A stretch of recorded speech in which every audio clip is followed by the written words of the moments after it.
Russian generals can just withdraw their tanks if they're worried about Ukraine's new depleted uranium ammo, U.S. official says. Here's a summary of the article. Russia can pull its tanks from Ukraine if it's unhappy with the U.S. sending depleted uranium rounds to Ukraine, a U.S. official told Politico. The official was responding to Russia's complaints over the U.S. announcement that it would send Ukraine tank rounds with depleted uranium. What really is happening is that Russia simply doesn't want to see Ukraine with tanks and more effective tank rounds that could be lethal against Russian tanks, the official, who was granted anonymity because the topic is sensitive, said. If Russia has an issue with that, they can withdraw their tanks from Ukraine, they added. The official also said that Russia is preparing to spread propaganda that the rounds aren't safe, despite Russia also having them in its stockpile. The UK has already sent Ukraine some of the ammunition for use in UK-supplied Challenger tanks, angering Russia.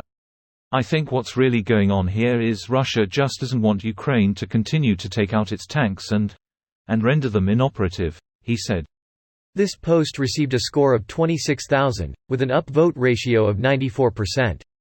Here are the top comments in response to this article. The aggressor is always a lover of peace. He would prefer to take our country unopposed. Karl von Clausewitz, on war. The aggressor is always urging calmness and dialogues, but on their own terms, after their violent initiatives and when the balance of power is vastly in their favor. Putin is like the villain who quickly pulls out a pair of glasses when he's about to be served justice and says, "Hey, you wouldn't hit a guy with glasses, would you?" Insert. Scene from Wreck-It Ralph where he hits the king with his glass. You hit a guy with glasses. Well played.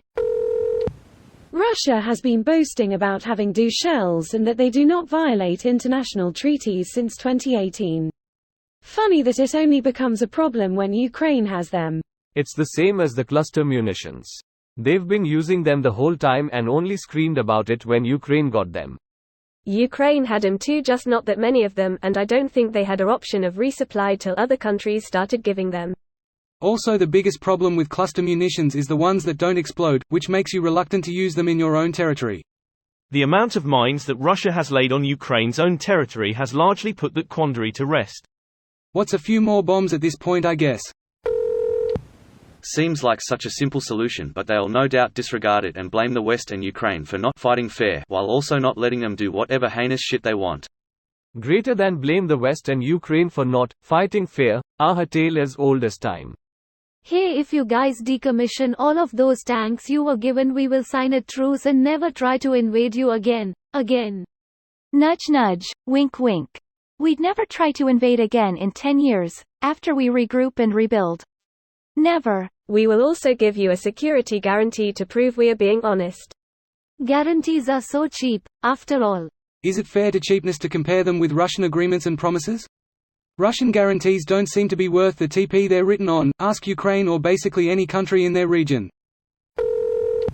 New, depleted uranium shells. The Brits gave them DU rounds back in March, 6 months ago. Russia has been using DU for years and proudly saying that it's not violating any regulations. I mean, yeah, DU is hardly radioactive, it's just super heavy and therefore great for puncturing armor. Seems to be the universal loop. Russians. Complains about people fighting back, everyone else. Have you tried GDFOing of Ukraine? Maybe try that. This video was automatically created by Reddit to speech. The article and comments in this video were selected from Reddit according to their upvotes, and any paraphrasing was performed by smmry.com, without any human intervention.